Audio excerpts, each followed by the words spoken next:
Stop grading like this.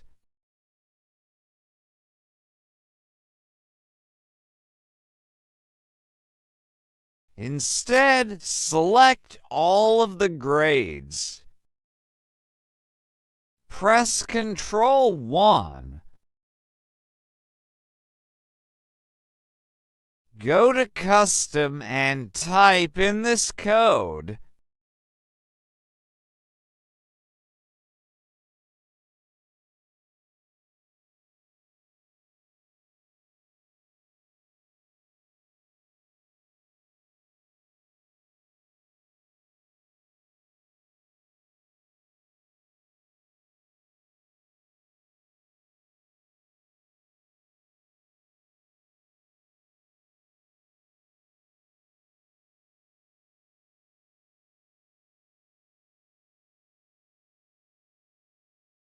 Like and follow for daily tips.